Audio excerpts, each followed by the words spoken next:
kupata habari kutoka Matmaya Channel, bonyeza subscribe kisha alama ya kengele. Bwana ni mwema wakati wote. Bwana ni mwema wakati wote. Bwana ashukuriwe sana. Kanisa katika ngazi ya Union kupitia katika conference yetu mbili wamekubaliana ya kwamba wachungaji waje katika mtaa huu wa Sabasaba ili waweze kuja kusema habari za Yesu Kristo, habari za msalaba, habari za kufunguliwa kwetu, habari za kuokolewa kwetu. Kanisa limesema nendeni mkawaambie watu ya kwamba Yesu anakuja haraka. Tumetumwa, Pastor Kapete Mafuru ametumwa, Pastor Willy Makoba ametumwa, Pastor Joseph Intelemi ametumwa, Mchungaji Adili Limangwa wa mtaa huu naye ametumwa pia. Lakini Pastor Elisha naye amekuja ili kusema baada ya kipindi kirefu cha mahangaiko ya corona, baada ya kipindi kirefu cha maangamizi, watu wakiwa wanaumwa, watu wakifa, watu wakizikwa, taharuki kubwa imetokea, watoto wetu wamekaa majumbani, ibada zimefupishwa, wengine hawakukanyagisha mguu kanisani kwa muda mrefu. Katika zama hizi za ukatili mkubwa wa namna hiyo, kwa jinsi shetani anavyotutesa, kanisa limetutuma baada ya masumbufu yote hayo tuwakumbushe ya kwamba Yesu anakuja. Yesu anakuja. Yesu anakuja. Yesu anakuja. Yesu anakuja. Yesu anakuja. Yesu anakuja. Yesu anakuja. Tumetumwa ili tuwaambie kutengeneza mienendo yetu, kurekebisha yaliyosalia, maana kuna yanayoitwa kwamba yamekufa. Hiyo Mungu ametutuma ili kupitia katika neno lake yale yaliyokuwa yanakaribia kufa yahuishwe tena, yatengenezwe tena. Mwinuke kwa ushindi, msimame kwa miguu yenu ya imani, mseme naam na uje Bwana wetu. Ukumbuke kuna watakao kimbia wakisema tusifirini na uso wake. Ila ninyi tumetuma kuambia kwamba ujiandae, maana Yesu anakuja. Yesu anakuja. Kwa hiyo wachungaji wangu, sisi ni wageni waalikwa. Pastors, sisi ni wageni waalikwa ambao lazima tule. Lakini baada ya kula tuna jambo la kusema. Hatulipi. Sisi tumealikwa, si hatulipi. Sisi ni wageni waalikwa. Hello? Wageni waalikwa si lazima ukarimu bwana. Na ndio mnavyofanya hivi. Tunalala pazuri, tunakula pazuri, na kwa sababu ni waalikwa tuna mambo ya kusema. Na tumetumwa. Kwa lazima tuseme ili ugeni waalikwa wetu utimie. Mgeni mwalikwa kama hasemi, kila mmoja atashangaa. Huyu aliyealikwa mbona haongei? Na watu watashangaa sana kwamba ni mtu wa namna gani. Kwa hiyo ninaendelea na maneno matakatifu ya Mungu. Labda kabla sijaendelea sana, tumuite Mungu tena. Na visheni vichwa vyenu chini, fumbeni macho. Tuombe. Baba, nakuhitaji sasa. Mimi mtumishi wako uliyeniita katika zama hizi kwamba nisimame kuelekeza watu wako na wale ambao hawaja kufahamu juu ya utukufu wa kweli wa Mungu. Umeniita mashaka yameleta shida kubwa katika jamii ya waaminio. na watu wameingia katika changamoto kubwa. Yesu anasema watu wenye mashaka hapendi mashaka. Anahitaji watu ambao hawana mashaka. Hebu ngoja nisome nukuu hizi chache kisha niendelee na somo la jioni ya leo. Ukweli kwamba kadri mtu aonavyo nafsini mwake ndivyo alivyo. Kadri mtu anavyoona nafsini mwake ndivyo alivyo. Kitabu cha Methali 23:7 hupata kielelezo kingine katika uzoefu wa Israeli katika mipaka ya Kanaani. Wapelelezi waliorudia kutoka kupeleleza nchi walileta taarifa. Uzuri wa ustawi wa nchi vilipotoshwa kwa sababu ya kuogopa matatizo ambayo yangepatikana katika njia ya kuitwaa.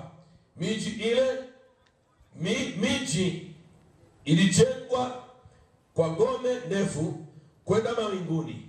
Majitu ya kutisha, magari ya chuma vilizimisha imani yao.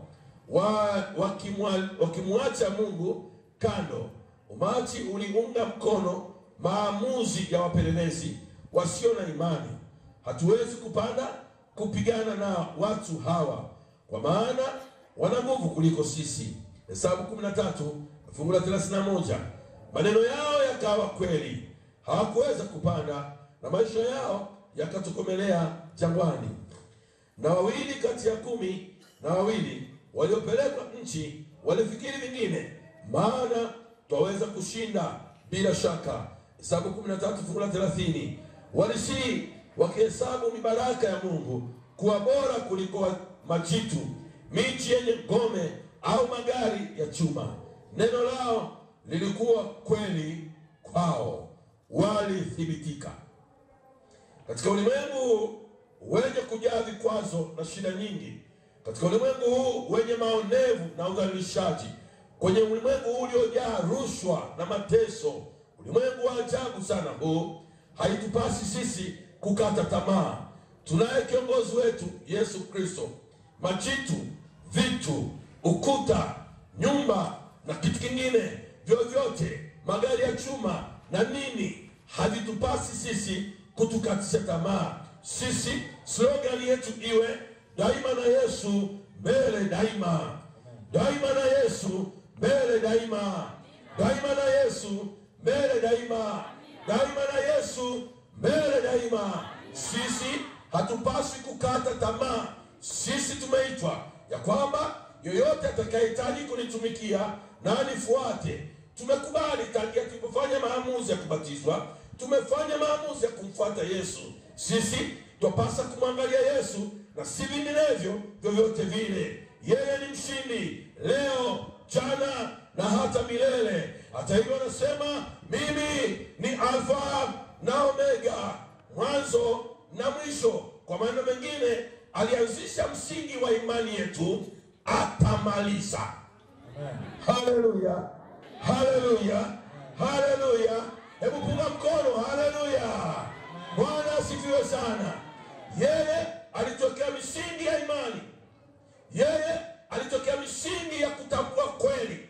Yeye alianzisha maisha yetu ya imani, atatufikisha mwisho wa mafanikio. Hakika bila Yesu hatuwezi kufanya lolote. Mtazameni Yesu daima katika maisha yenu. Hakuna gumu lililo mbele yenu. Hata hivyo, nikupe neno moja: usiogope ukubwa wa tatizo, bali kumbuka ukubwa wa Mungu wako jinsi alivyo dhidi ya tatizo. Hawajanielewa? Hawajanielewa? Ungenielewa ningesikia amina. Usiogope ukubwa wa tatizo, bali kumbuka na elewa na amini juu ya Mungu wako alivyo mkubwa kuliko tatizo. Kwa hiyo kama Mungu ni mkubwa kuliko tatizo, hakika utashinda. Hakika nitashinda. Mimi katika maisha yangu nimeamua kushinda. Mimi katika maisha yangu nimeamua kushinda. Sitatazama mtu.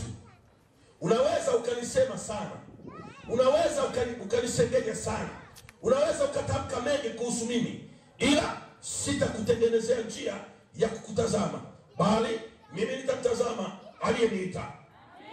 Na nikwambia kitu, ukiendelea kufanya mchezo huo, yuko aliyenituma, yuko anatazama.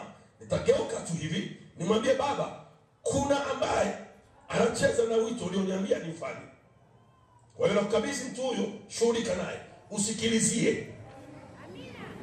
Usikilizie biashara yako itakavyokuwa. Maana Mungu anaamua, Mungu anatulinda. Wachungaji tunalindwa na Bwana. Msiogope.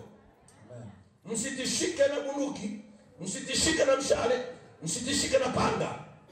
Simameni katika vilele vya kuitangaza kweli. Maana yuko aliyetutuma. Ndiye alisema, nimepewa mamlaka yote mbinguni na duniani. Basi endeleni. Kama una uhakika kwamba umetuma, ndio unaweza ukasogea na kurudi nyuma. Lakini kama umetuma, utamwita aliyekutuma. Ndio Baba, shughulika na huyu mtu. Shughulika, naona ananiletea usibe, ananikinga nisifanye kazi yako vizuri, analeta shida huyu. Mungu, shughulika naye, utapewa transfer takatifu. Hata unashanga hivi nimehama, ila ndio shahama hivi. Alafu mbaya zaidi au zuri zaidi, mimi nakuombea mafanikio. Kwa hiyo unakuwa transfer ya kupanda cheo, ila hurudi tena hapo ulipo. Ila umepanda na urudi tena hapo, utanisumbua tena. Jamani, Bwana asifiwe. Waombeni watu mema. Waombeni watu mema. Kimsingi tumeitwa ili kutumika. Kila mmoja wetu ameitwa ili kutumika. Tushikane mikono kwa imani, tusonge mbele, tuimalize kazi. Kama mashaka yaliwafanya Israeli wasiingie Kanaani, na wengine wakaishia katika jangwa kwa mafunuo ya midomo yao, kwa kutamka kwao kwamba hatutaweza, basi kila analofikiri mjinga ndilo linalomtokea. Kwa maneno hayo, tafadhali nikusihi, usifikiri mambo ya kijinga, fikiri mambo mazuri. Usifikiri kushindwa, fikiri kushinda. Usifikiri kudhulumiwa, fikiri kupata. Usifikiri kuchoka, fikiri ushindi.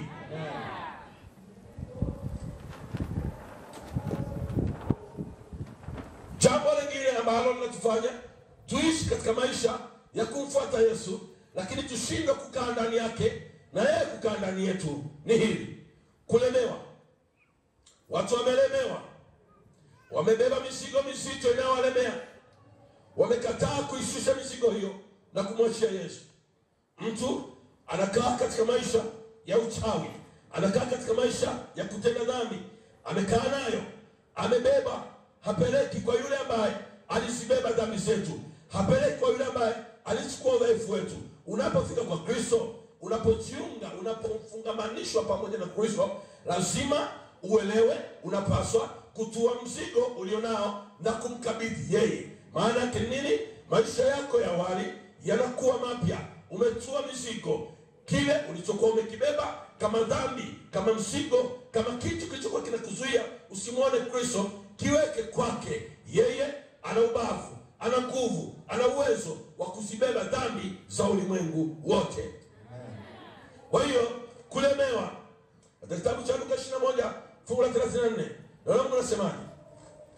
Luka, kitabu kile cha Luka 21:34, kwa haraka rafiki yangu. Luka 21:34 anasema, basi jiangalieni mioyo yenu isije ikalemewa na urafi. Basi jiangalieni mioyo yenu isije ikalemewa na urafi, na ulevi, na masumbufu ya maisha haya, siku ile ikawajia ghafla kama mtego. Angalieni msije mkalemewa na ulafi. Ulafi unaweza kufikiri ni kitu kidogo. Kuna watu wanapenda kula sana. Halo? Kuna wengine hata kwenye makambi haya wamepanga foleni, chakula kinaanza kuchotwa, wanapewa. Bahati mbaya akifika yamebakia maharage tu, finyango zimeisha, anaanza kupiga kelele. mtanitambua, nimetoa hela zangu. Kama vile naambuza watu fulani hapa, sijajua vizuri. Mchango wangu nimetoa, mnanipaje wali na maharage tu? Kwani wamepika mdogo? Na anafika kwa mkuu wa chakula, anaweza kumkamata tatai. Utazania ndio mara ya kwanza kula kanisani. Lakini nini kinamsumbua? Ni ulafi. Halo? Ulafi tu. Kupenda kula. Lazima maisha ya Kristo yaongozwe katika mipaka, kwamba halo, si lazima ule, si lazima upate hicho, lakini hiki ulichokipata kama Mkristo, ridhika katika maisha yako. Ulafi, watu siku hizi wanakula kila kitu. Kila kitu. Halo? Kila kitu. Maandiko yameeleza vizuri juu ya kula na kunywa, lakini watu wameamua kula kitu, kila kitu kula. Na unajua kwamba hata hivi karibuni katika kipindi hiki cha corona, wakati watu wanataabika na kuangamia, misemo mingi imesema, maelezo mengi yametokea, tumeyasoma katika mitandao ya kijamii ya kwamba corona virus wake wametokana na vyakula vifuatavyo. Aidha, kama si nyama, basi ni ndege ambaye anaonekana kana kwamba ni mnyama, huonekana kama ni ndege, popo. Halo? Supu ya popo imekuwa maarufu tena. Mimi najiuliza kichwani kwangu kwamba hivi nyama ya popo iko wapi kwa popo? Finyango inayojaa tu kwenye meno iko wapi kwa popo? Hata wanadamu waanze kutengeneza supu ya popo. Na wachungaji wangu nimeshangaa, jamaa ameweka na pilipili na limao, anaendelea kunywa supu ya popo. Kwa Dar es Salaam tunashangaa, watu wanakula kila samaki. Kuna samaki wenye miguu mingi, kuna samaki wako hivi. Ukifika ukitazama, huwezi kuamini kama hiki kitu kinaliwa. Watu wanafanya taratibu mbaya ya kula. Ulafi. Ulafi. Kwani ni nini zaidi ya ulafi? Ni ulafi. Watu wameamua kula kila kitu kana kwamba mbingu zilinyamaza. Mambo ya Walawi 31 imeweka vizuri. Na ilikuwa Adventista Sabato, bado nuru hii imeendelea zaidi. Ushauri umetolewa juu ya kuachana na vyakula vya jamii ya nyama. Ushauri umetolewa, na hili nalosema kupuuzia. Lazima kila siku tunapomfuata Kristo tufanye matengenezo ya kula na kunywa. Ikiwa jaribu la chakula ndilo lilifanya dunia hii kuanguka, ndilo litakalofanywa tena katika siku za mwisho juu ya chakula. Itafanya uangamivu mkubwa kwa wanadamu. Kwa hiyo lazima kama Wakristo tuliamua kumfuata Kristo, tuzihesabu alama za nyakati njiani. Vibao vimeandika njiani kwamba turn left, geukia kushoto, hapa usipite, kazi mbele, punguza mwendo. Vibao hivi ni vile vinavyotuelekeza katika safari ya maisha ya kawaida, ya kwamba hapa kuna maporomoko, hapa kuna mlima mbele. Vibao hivyo vilivyoandikwa katika maandishi ya kimbingu kwamba sasa unapaswa kuacha hiki, sasa unapaswa kuacha hiki, sasa unapaswa kuacha hiki. Ni vibao vinavyotuelekeza kwamba tuko karibu na nyumbani. Kwa kadri tunavyokaribia karibu na nyumbani, ndivyo jinsi mambo mengi yanapaswa kuachwa na kuwekwa kando. Waadventista Sabato leo hii, na sisi tumejaribu kula. Watu wanakula vitu visivyofaa.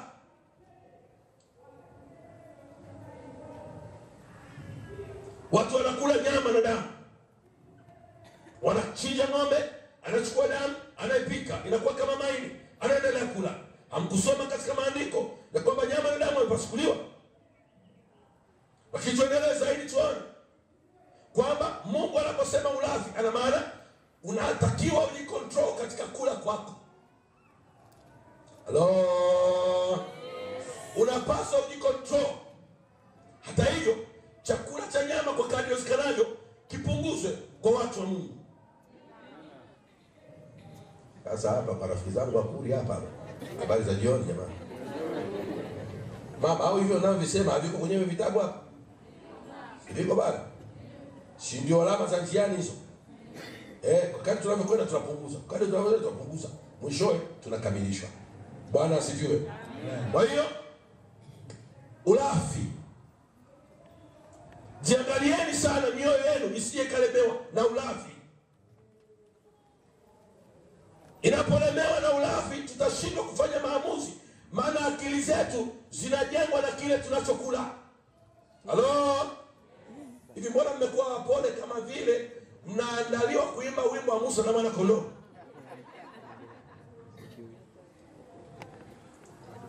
Kile tunacho ndicho kinajenga akili zetu. Kwa kadri tunavyotumia, tunavyokula, tunavyokunywa kinyume na taratibu za Mungu, kwa vyovyote vile akili zetu hazitaumbwa kuandaliwa kwa ajili ya uzima wa milele, bali kwa hatua baada ya hatua tutasogea mbali na Kristo, na Kristo atasema sikuwajua tokea kipindi kile. Maandiko yanasema nini? Kwamba angalieni mioyo yenu isije kalemewa na nini?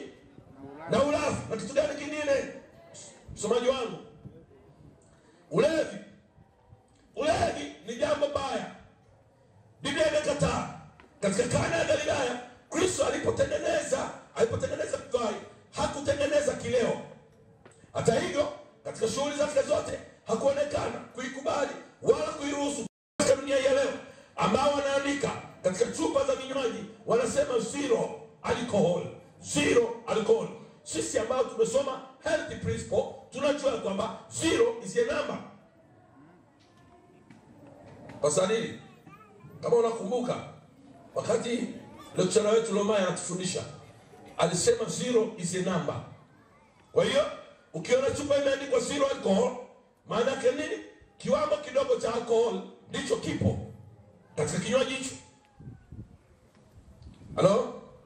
Lakini leo Waadventista Sabato tumeendelea kutumia champagne katika harusi zetu, ambazo hizi zimeandikwa zero alcohol. Na kama iko andikwa zero alcohol kwenye maelezo kawaida, kwenye zile ingredients zake zilizotengeneza kitu hicho, kilevi hicho, au zilizotengeneza kinywaji hicho, ndipo utakuta anakuambia zero alcohol. Maana yake nini? Ni kwamba kiwango kilichoko hapa ni cha percent zero. Halo? Kwa sababu negative zero is a number also. Halo? Kwa hiyo tumeendelea kutumia vinywaji hivi katika harusi zetu. Mbaya zaidi vinywaji hivi ninaviona kana kwamba vina ibada. Nimesema nini? Nimesema nini? Nimesema nini? Maana hata wakati wa kuvifungua lazima tuanze kwanza kufanya nini?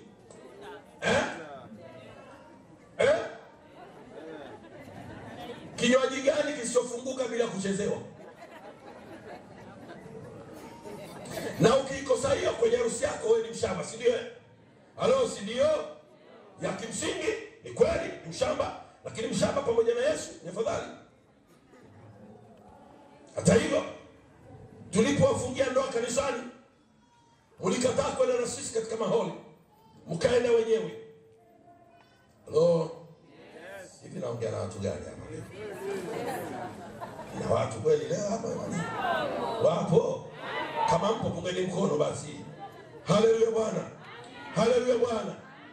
Tulipofunga ndoa kanisani, tunaposema aliyewaunganisha Mungu mwanadamu asiotenganishe, alafu tunawapigisha magoti. Wakati mwingine tunaita na wazazi, njoni tuwabariki watoto hawa. Tunabariki, tunamaliza. Halo? Baada ya hapo mnasema mchungaji, baki na kanisa lako, tunaenda wenyewe. Maana yake mmemkataa kuhani katika huduma iliyosalia. Nendeni wenyewe. Nendeni. Endeleeni, tumwende. Endeleeni kuwaacha wachungaji makanisani, alafu mnaenda kucheza ndombolo ya solo kwenye maholi hayo. Na unashangaa unakutana na mwanakwaya, utakwenda mwanakwaya yule alikuwa anaimba kuja kwa Yesu Mwokozi ni hakika anakuja. Sasa unapokutana naye kwenye holi, akili imegeuka, iko mgongoni, akili haiko hapa tena. Unashangaa sasa naye anaanza kufanya jamani. Halo? Na viuno vinakatikwa, viuno jamani, viuno. Waadventista Sabato mmekwenda mbali katika tafrija na vinywaji na tafrija ya sherehe zenu. Tumekwenda mbali. Rudini. Rudini. Rudini Waadventista Sabato, rudini. Tumekwenda mbali. tu wachungaji tunaona aibu kuna nani? Tunaona aibu basi. Vinafanyika vitu mpaka unajisikia aibu. Unaondoka, inabidi uondoke, tuna mke wako taratibu, unapitia mlango wa nyuma, unachomoka.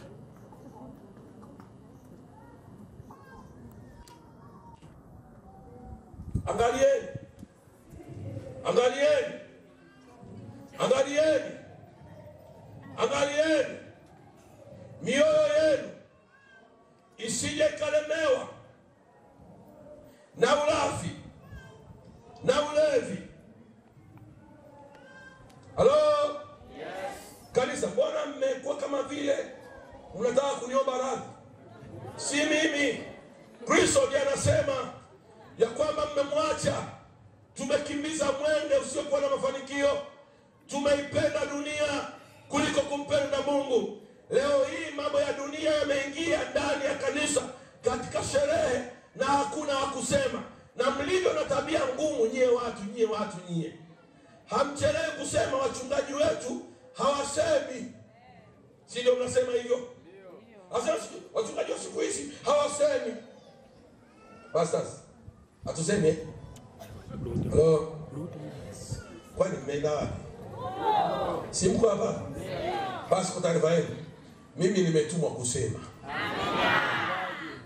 Hizo biashara za kuhangaika na mambo ya dunia wakati sisi ni wapitaji. Hello? Si mnajua tunapita? Kwa nini tukalie mambo ya hapa kasi tunapita? Sisi misheni yetu ni kule Yerusalemu mpya. Huko ndiko tunakokwenda. Kwa nini tutulie hapa Harani? Kwa nini tutulie hapa Seiri? Hapa ambapo tunaona kana kwamba kuna maziwa na asali na tunafanya vitu vya Seiri. Mungu anasema sasa yatosha. Geukieni upande wa kaskazini, tembeeni muende, maana imetosha.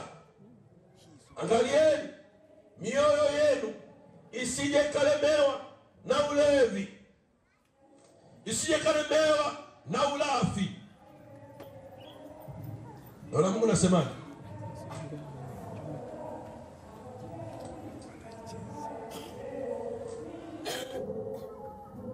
malizia fungu hilo 34. Malizia kwa haraka. Yeye 34 isome. Basi jiangalieni mioyo yenu isije ikalemewa na ulafi, na ulevi na masumbufu ya maisha haya. Siku ile ikawajia ghafla, kama mtego unasaga. Masumbufu ya maisha haya. Ni kweli unauguliwa. Ni kweli unaumwa. Ni kweli una kazi. Ni kweli umeajiriwa. Ni kweli maisha yako yamebanana. Na hata hivyo huwezi kuja makambi.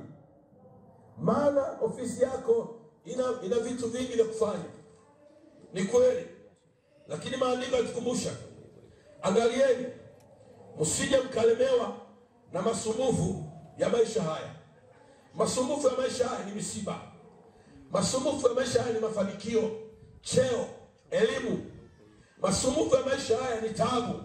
Masumbufu ya maisha haya ni haya tunayokutana nayo katika maisha ya kawaida, ambayo yanatusumbua kwa kiwango ambacho tunashindwa kumtumikia Mungu. Paulo anasema, angalieni. Ndio Mungu anasema, angalieni msije mkalemewa na masumbufu ya maisha haya. Maisha yana mambo mengi. Katika kupitia mambo hayo, katika kupitia changamoto hizo, angalieni. Katika kitabu cha Luka anasema hivyo. Angalieni. Kristo anasema, angalieni msije mkalemewa na masumbufu ya maisha haya. Siku ile ikaja kwenu kama mwivi, maana hakuna ajuaye saa wala wakati. Kwa kadri tunavyoishi katika ulimwengu huu, ndivyo ambavyo saa ya Kristo kuja kuchukua watakatifu wake inakaribia. Na ndio maana natamka jioni ya leo nikisema, mfalme anakuja. Mfalme anakuja. Mfalme anakuja. Mfalme anakuja. Yesu anakuja. Anakuja kumlipa kila mtu sawasawa na matendo yake aliyoyatenda. Ngoja nikwambie zaidi, upende usipende, Yesu anakuja. Ukubali usikubali, Yesu anakuja. Tena anakuja kumlipa kila mtu sawasawa na matendo yake aliyoyatenda. Angalieni, msije mkalemewa na masumbufu ya maisha haya, siku ile ikawajia kama mwivi. Na Mungu atusaidie. Mungu atusaidie. Jamani, Mungu atusaidie. Kulemewa ni jambo ambalo linatufanya kwamba tusiwe pamoja na Mungu, tusiunganishwe pamoja na Kristo. Warumi 13:13. Warumi 13:13. Fungu la 13 Biblia. Neno la Mungu nasemaje? Kama ilivyohusika na mchana, na tuenende kwa adabu. Haya, twende taratibu. Kama ilivyohusika na mchana, na tuenende kwa adabu, si kwa ulafi, si kwa ulafi na ulevi, na ulevi, si kwa ufisadi, sio kwa ufisadi na uasherati, na uasherati, si kwa ugomvi, si kwa ugomvi na wivu, na wivu, bali mvaeni Bwana Yesu Kristo. bali linalotupasa kufanya ni kumvaa Bwana wetu Yesu Kristo. Wala msiuangalie mwili, Wala msiuangalie mwili, hata kuwasha tamaa zake, hata kuziwasha tamaa zake. Kwa hiyo katika ujumbe wa leo, Kristo anatufunulia, anatuonya na kutuambia katika mambo makuu 6. Anza lile la kwanza. Soma lile la kwanza, tuliangalie. Angalieni, soma rafiki. tuenende kwa adabu. 13 na 13. Kuenenda kwa adabu. Jambo la kwanza, Wakristo waliokubali kuwa watumishi na kumfuata Kristo wanapaswa kuenenda kwa adabu. Katika ibada zetu leo tunapaswa kuenenda kwa adabu. Si vyema, si busara na haikubaliki kuwepo ndani ya ibada wakati una chati na simu zako. Pamoja na kwamba dunia ya leo iko kiganjani, ni kweli, lakini hatupasi kuendelea kuchati. Nimesema kufanya nini? Kuchati wakati wa ibada. Unapoingia kwa ibada, simu yako iweko kwenye flight mode, kitu ambacho huwezi kupata mawasiliano yote ya nje. Wewe utabakia na Biblia na vitabu vyako vya roho ya nabii. Lakini utashangaa leo watu wanakaa viti vya nyuma mwishoni mwa kanisa, simu zinaendelea, watu wanachati, watu wanatumiana message, waliomo ndani ya kanisa kwa waliomo ndani ya kanisa, waliomo nyumbani kwa waliomo ndani ya kanisa, walioko mikoani, walioko wapi, bado mawasiliano yanaenda kufanyika ndani ya kanisa. Si busara. Lazima tuwe na adabu katika ibada.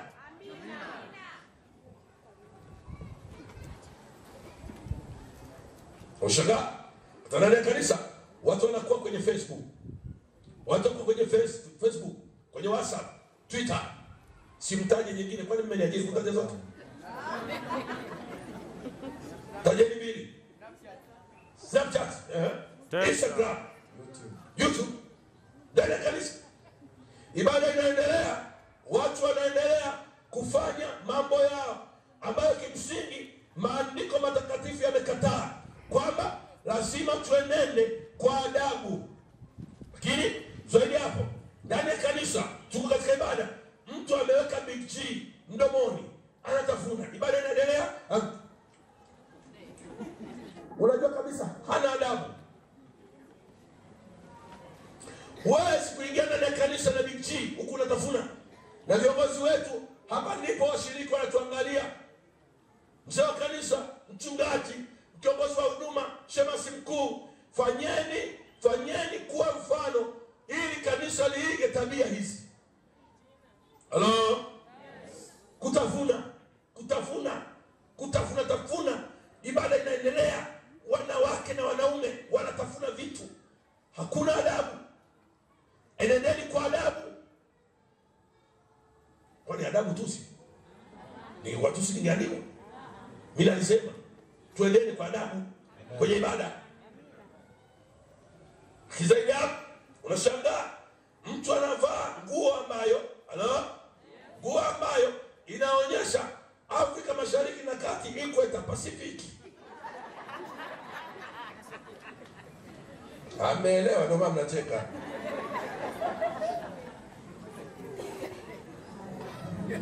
Ramani yote ya Afrika Mashariki na Kati na nini? Inaonekana. Na ndio Mungu ameipiga basi anasema naenda. Ametembea uchi barabarani ameona itoshi. Ametembea uchi kazini ameona itoshi. Ameamua kuja uchi kanisani. Na hili Mungu anyamazi.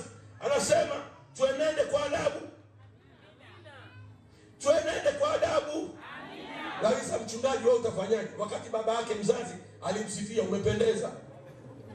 Baba mzazi aliyezaa huyu binti akamwambia bwana umefanya nini? Umependeza. Anabakia Mungu tu kusema hajapendeza na sitaki nguo. Na Mungu anasema. Mungu anasema. Wamnasema wachungaji atuseme. Leo nimewaambia. Biashara ya kuja uchi kanisani acheni. Kuna nimemkwaza. Nani anafurahi watu wakija uchi kanisani? Siku moja bwana nimeenda kuhubiri sehemu. Wakaja wasichana kama 5. Wakuja ile sifu Mungu. Nimesimama. Kusimama hivi wamekaa mbele kwenye siti ya mbele. 5. Sasa Afrika Mashariki na Kati, area ya Tuni. Unaona kabisa hapa ni Uingereza. Hapa ni Ujerumani. Na unaangalia. Sasa nimefika pale siku. Ile bitu la kwanza na kumwalika Roho Mtakatifu aweze kuwepo katika ibada yetu siku hiyo. Nilipofika hapa mbele, nasimama kuomba, naangalia hivi, nakutana na ramani zipo. Nimekaa hazina shida kabisa, nimekaa vizuri tu. Sasa nichokufanya, kufuma macho mkatazama juu. Ya Mungu, leo ibada ya leo nikaomba nikamaliza. Sasa nimekaa kule sasa nafikiria hivi mahubiri na yafanyaje leo hapa? Maana ramani 5 ziko mbele ya macho. Na macho yanatani. Macho yanaona. Macho huwa yanayachaguani pa kuangalia. Halo? Utashi ukikujia, nguvu ya Mungu ikujia, utaacha kutazama. Lakini mabinti hawa walikaa mbele. Na walipokaa mbele nikasema basi sasa nakwenda kuhubiri. Wanakuwa wameimba, wamemaliza. Ninapokwenda kuhubiri kama hivi, ilinibidi nihubiri, ila nilikuwa naangalia paa. Yesu anasema na naangalia juu. Siwezi kuangalia chini hapa, maana hapa chini hapa kuna matatizo. Hapa kuna matatizo. Wanatazama juu tunasema Bwana anakuita, Bwana anakuita. Hata wewe unabaki mimi, Bwana anakuita. Songa mbele, njoo tukuombee.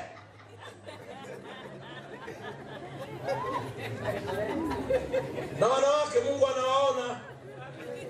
Mnayofanya kwa wanaume wa dunia ya leo. Nataka niwaambie siku ya hukumu mtaleta wanaume wote mliozidi nao.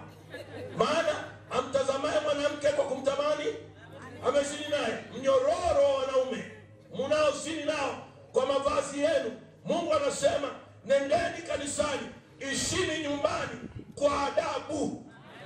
Tuenende kwa adabu. Na kuna wanaume wengine wasiojua kufokea wala kusimamia kweli za maandiko matakatifu, ila wanajua kupiga na kugomba pale ambapo pesa zao zinapopotea. Ila kweli za maandiko hawana uwezo. Unakuta mtu mke wake amevaa nguo, pasua iko mpaka huko juu, makalio yanaonekana, mapaja yanaonekana, anacheka tena. Mama Nyambura, umependeza kwa kwa kweli. Ovyo. Kwa lazima wanaume kama makuhani wa familia, simamieni nyumba zenu. Simamieni nyumba zenu wanaume. Wanaume simameni katika nyumba zenu. Angalieni hata kuvaa kwa watoto wenu. Semeni msichoke. Wanaume simsimame. Hebu simameni wanaume. Maana wanaume wanaangalia kwa huruma kana kama sasa wale tumekukosa nini? Nasema tena, ninyi ni makuhani wa familia zenu. Kama adabu inakosekana kanisani, wa kwanza kuivunja adabu ni wanaume. Wanaume, wafundisheni watoto, wafundisheni wake zenu kuvaa kwa heshima ndani ya kanisa la Mungu. Mungu abariki. Kwani mmekwazika? Si mwende mkafanye sasa. Bwana asifiwe. Tuendelee kwa adabu. Sio kwa ufisadi. Lazima tuwe waaminifu. Lazima tukubali kwamba sisi tumeitwa kuwa waaminifu katika maisha ya jamii tunayoishi. Iko kazini uaminifu unatakiwa. Iko nyumbani uaminifu unatakiwa. Popote. Serikali inapokupa majukumu, acha kuongeza sifuri mbele katika bajeti na katika mambo yako unayofanya. Tekeleza miradi ya serikali kama vile serikali ilivyokuagiza kufanya. Achana na kupokea rushwa. Acha kupokea 10%. Jamani, leo naongea nini? Kwani hivi kinyashi unaongea nini? Ufisadi. Jambo ambalo limeandamana sana katika kanisa hili, katika taifa hili. Na viongozi wa taifa wamelikemea na kulipigania. Leo inasema tena ya kwamba watu wawe waaminifu katika majukumu na kazi walizozipewa, iwe ni serikalini, iwe ni kwa watu binafsi, iwe ni mashambani, iwe ni migodini. Nendeni mkawe waaminifu, maana Mungu atahitaji kila senti iliyotumika, vinginevyo kila rushwa iliyotumika Bwana atauliza juu ya uaminifu wako mbele ya kiti cha hukumu. Siwezi kuacha kuambia wapendwa, nahitaji twende nyumbani. Nahitaji twende nyumbani. Nahitaji twende nyumbani wapendwa. Nahitaji twende nyumbani. Lazima niwaambie mambo haya. Rushwa imekithiri. Leo hii hawa wanaochukua rushwa nao pia ni waadventista wa Sabato. Wapo waadventista wa Sabato. Wapo. Hakuna aliyeko huko ambaye hana dini. Hakuna. Kila mtu aliyo katika sekta yoyote ana dini. Na kiongozi wako ni mimi ninayesimama na kuambia tena, acha kupokea rushwa. Biblia imekataa. Kinachotufanya tusiwekane na Kristo, kukaa ndani yetu na sikukaa ndani yake, mojawapo ni ufisadi. Kukosa uaminifu.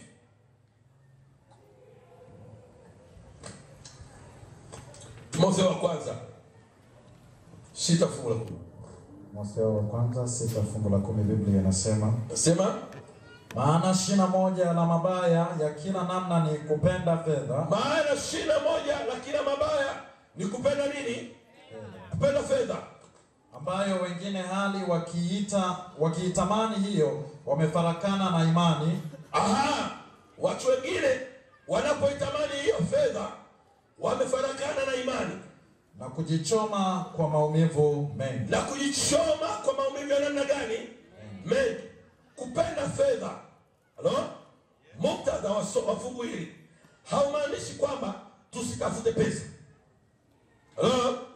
Na wauliza, nani anapenda umaskini asimame? Hakuna.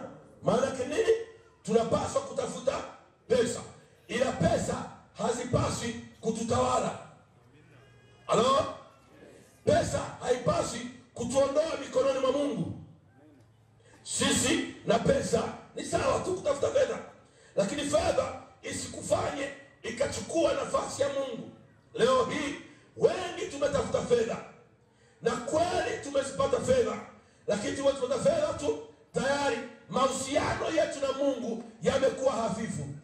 Pesa hujakwambia, wengine hata hatujapata magari, tumepata tu bodaboda, toyo.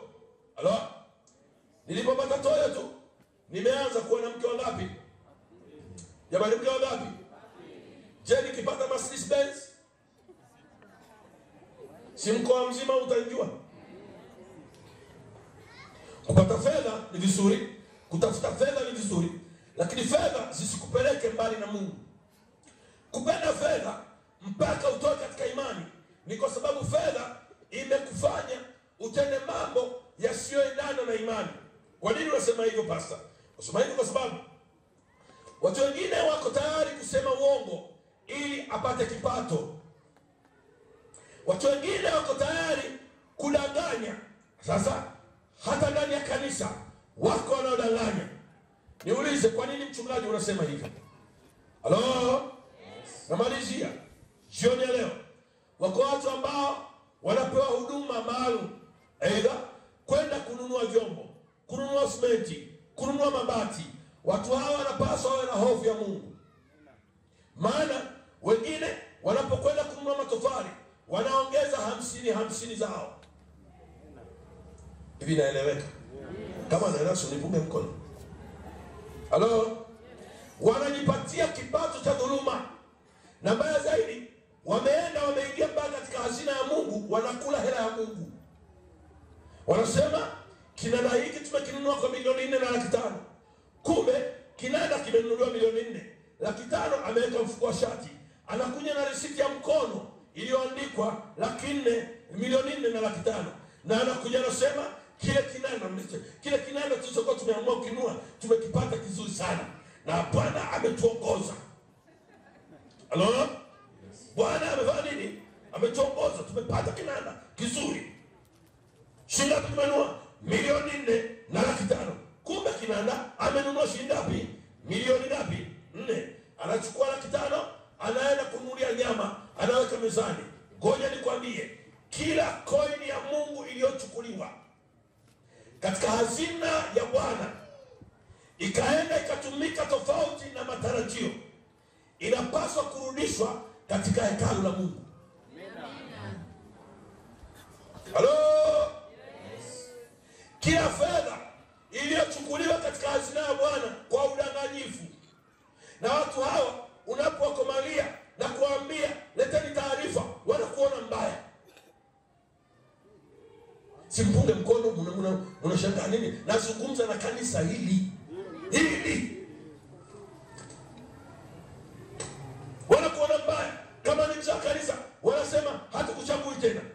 Kama ni mchungaji, wanaanza kupiga sim conference. Hawa walaji na wapigaji wa hela ya kanisa. Habari za jioni. Hamjambo. Marafiki zangu, tuweni waaminifu. Tusipende fedha kuliko kumpenda Mungu. Hela ya Mungu inatapanywa.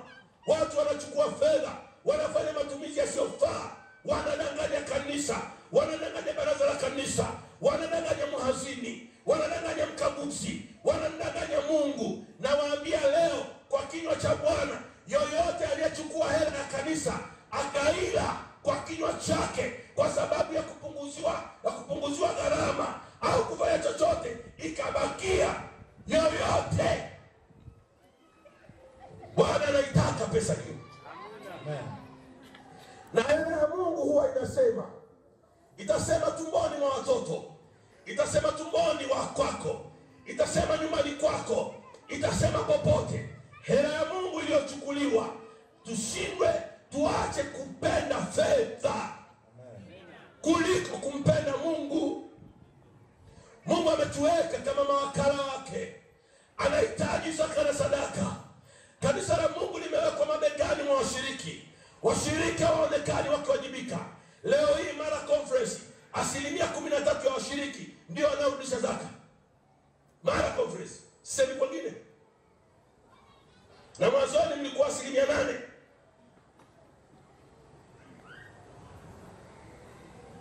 Halo? Yes. Halo? Yes. Bwana anasema anahitaji pesa yake. Anahitaji mali yake.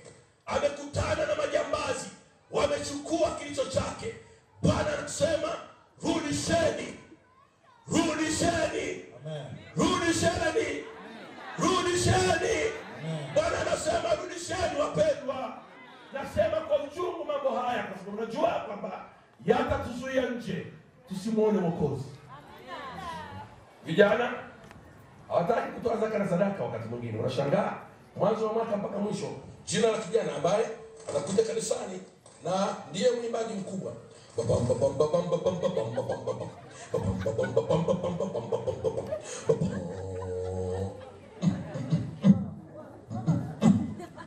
ila muulize zaka ulitoa lini?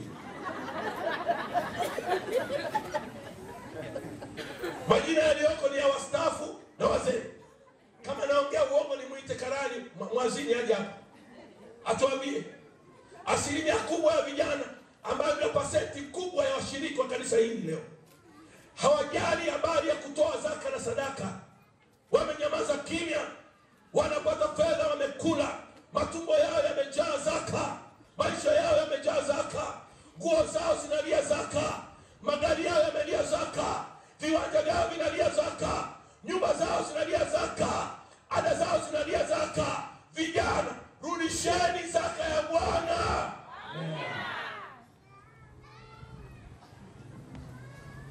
Kanisa linashindwa kukua. Watumishi leo wanaishi kwa shida. Mishahara yao, na tuseme mshahara, posho yao, kale kadogo wanakapata, utashangaa. Mambo, yani unashindwa kushangaa. Hata akiondoka, akienda mahali kwengine ni tabu. Marafiki zangu, kama kila mshiriki wa conference hii angelitoa zaka kwa 100%, moja conference ambazo zingekuwa zinasaidia conference nyingine ni Amara. Kama sasa tu 13% ndio wanaotoa, lakini ndio wenye watumishi wengi sana. Marafiki zangu, Bwana anasema shina la mambo yote maovu ni kupenda fedha. Maana yake nini? Usikubali fedha ikakumiliki ukatoka mikononi mwa Mungu. Leo ameniangalia kwa huruma. Naomba Mungu naye tutazame kwa huruma jioni leo. Maana tumelemewa. Mioyo yetu inahitaji sana kutoa zaka. Na tunaumia kwa nini hatutoi? Ila kupiga hatua za kutoa ndio tunashindwa. Ndiko kulemewa huko. Tumelemewa. Angalieni wapendwa, mioyo yenu silemewe. Simameni jioni ya leo. Simameni jioni ya leo. Simameni watakatifu wa Bwana. Simameni ninyi mpendwao na Bwana. Ile kwaya ije hapa mara moja. Ile kwaya ile light blue ije hapa mara moja. Tafadhali kimbieni kwa haraka, muda umekwisha. Simameni watakatifu wa Mungu. Bwana anatuita kwa mwito mkuu sana. Kila mmoja ajihoji moyoni mwake. Je, amelemewa na kitu gani? Je, nini kimemfanya mahusiano yake na Mungu yapotee? Nini kimekulemea rafiki? Umelemewa na nini? Maana maandiko yanasema, angalieni msije mkalemewa na ulafi na ulevi na masumbufu ya dunia haya. Na shina ambalo linaleta mabaya yote ni kupenda fedha. Fedha ya aibu ni mbaya. Angalieni wapendwa, msije mkalemewa na dunia hii. Msije mkalemewa na kupenda fedha. Siku ile ikatujia kana kwamba ni mwingi katika maisha yetu. Angalieni wapendwa, ili maisha yetu yaunganishwe pamoja na Bwana. Nilijua mmeshaanza kuimba.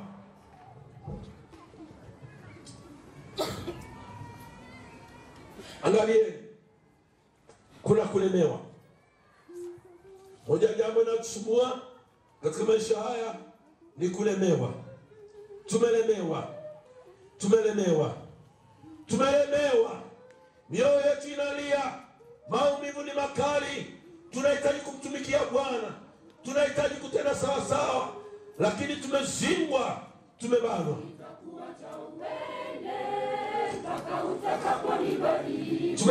Tumelemewa.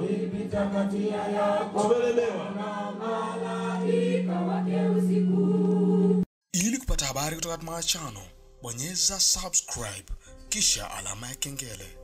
Lakini pia usisahau kutufuatilia katika Instagram @Hatimaye_channel, Twitter ni Hatimaye Channel, Facebook Hatimaye Channel, YouTube channel Hatimaye Channel. Mungu akubariki, mshirikishe na mwenzio. Hatimaye Channel.